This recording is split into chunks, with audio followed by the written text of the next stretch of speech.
رباب نہ صرف افغانستان کا قومی ساز ہے بلکہ سائنسدانوں کے مطابق اس کی 21 تاریں انسانی دماغ پر آرام کا اثر پیدا کرتی ہے۔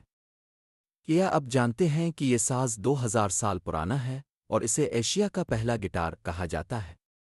یہ مورچنگ ہے جسے بجانے والا تو موسیقار بن جاتا ہے یا پھر گھر والے کانوں پر ہاتھ رکھ لیتے ہیں۔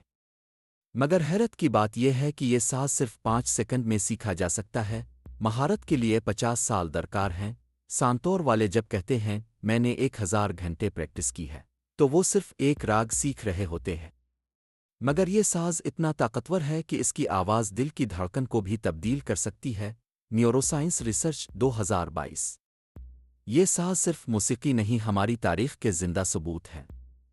رباب کی آواز میں صحراؤں کی داستانیں، مورچنگ میں ہواؤں کا راز اور سانتور میں دریاؤں کی سرگوشیاں چھپی ہیں۔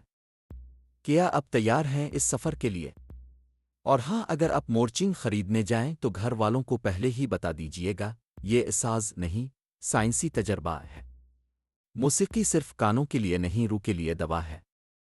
سائنسی حقائق: رباب کی آواز 432 ہرٹز فریکوینسی پر ہوتی ہے جو جسم کو پرسکون کرتی ہے۔ مورچنگ کی آواز 3 سیکنڈ تک گونجتی ہے، بالکل ویسے جیسے آپ کی بولی ہوئی بات گھر والوں کے کانوں میں۔ سانتور کے 72 تار ہوتے ہیں، اتنے تو آپ کے واٹس ایپ گروپس میں بھی نہیں ہوں گے۔ اگر آپ کو مورچنگ بجانا آ جائے تو آپ کا نام مورچنگ ماسٹر رکھ دیا جائے گا، آپ پھر گھر سے نکال دیا جائے گا۔